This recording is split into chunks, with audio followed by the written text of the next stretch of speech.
Welcome back to part 2. So we're gonna dive right into this unboxing of the Demolition Ranch. If you haven't watched the part 1, where I go ahead and open up the EVO2 sniper, if you want to go watch the part 1 to that, I have that right here.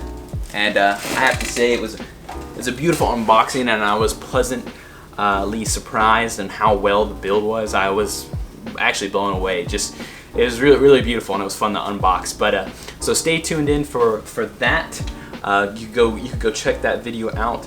But this is all about the Demolition Ranch AR15. This is the second time I've unboxed this on this channel. So AR today, and so this was something that I was very excited about when it came to the airsoft world, as many were.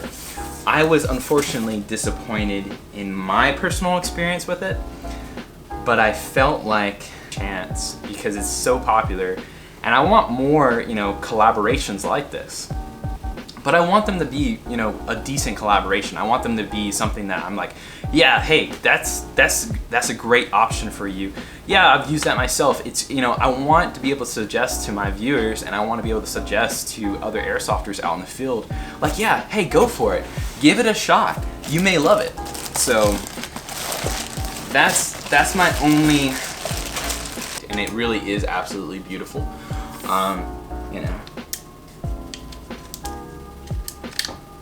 Everything seems normal, right?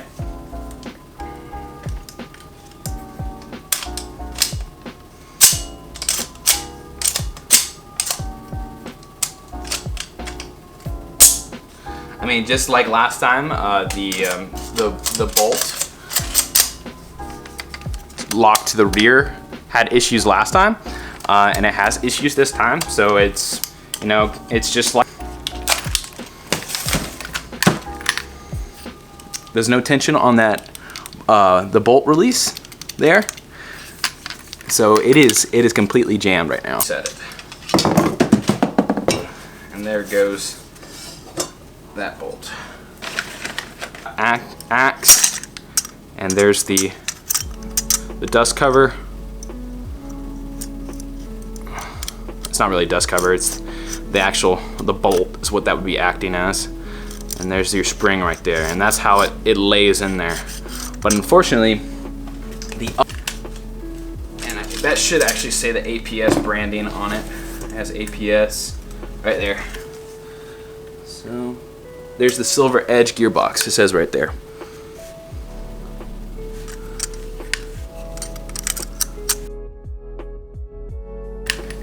Gearboxes, I've never found that they've worked that well.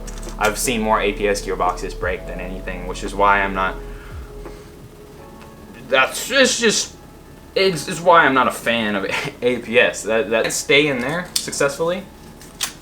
I've never seen a design that has it where it is just incapable of staying on there, and it just, the way that stays in there is just simply upon physical resistance. It is just the friction and the physical resistance of having that could just won't have the bolt on them for that reason. Especially the EMG ones, they don't have the bolt because it just doesn't. It has the electronic firing system, so it moves that. And so that's kind of the design, is that so it's supposed to be act as like that, so the bolt's actually supposed to move. And as you see, this happens a good bit when you're firing. I've seen it actually happen for me, where that gets stuck. Because I'll go ahead and adjust the hop up, and it gets stuck. So I do want to check this real quick. Perfect.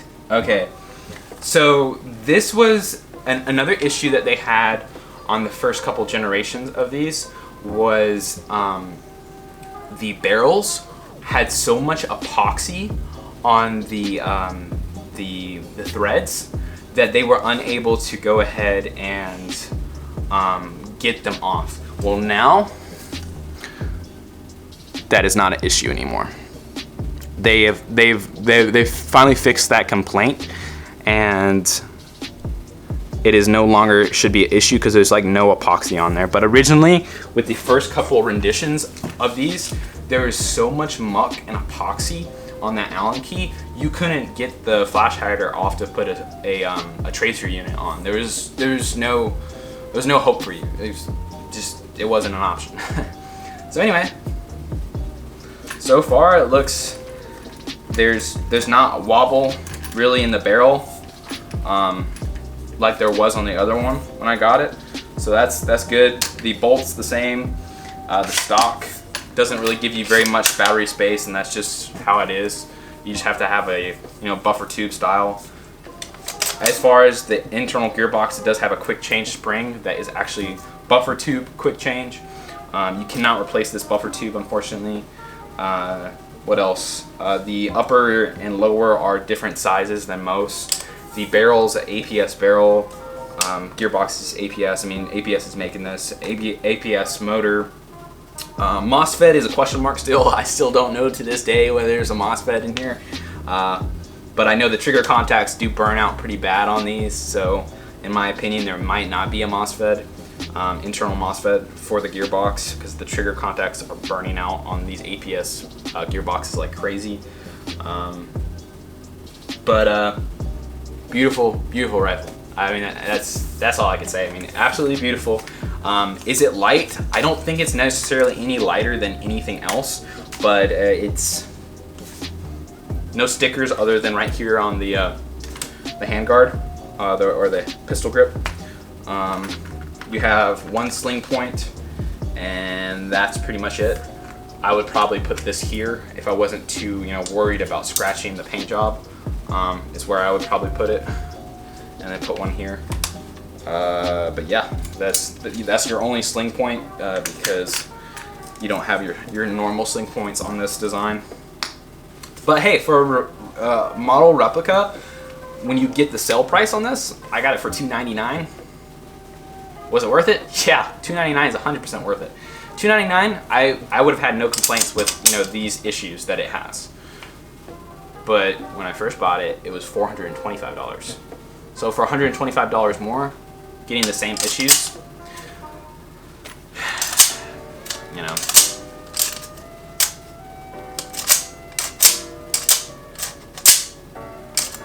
I guess that's the technique, how to do that. You just kind of pull it and let it go.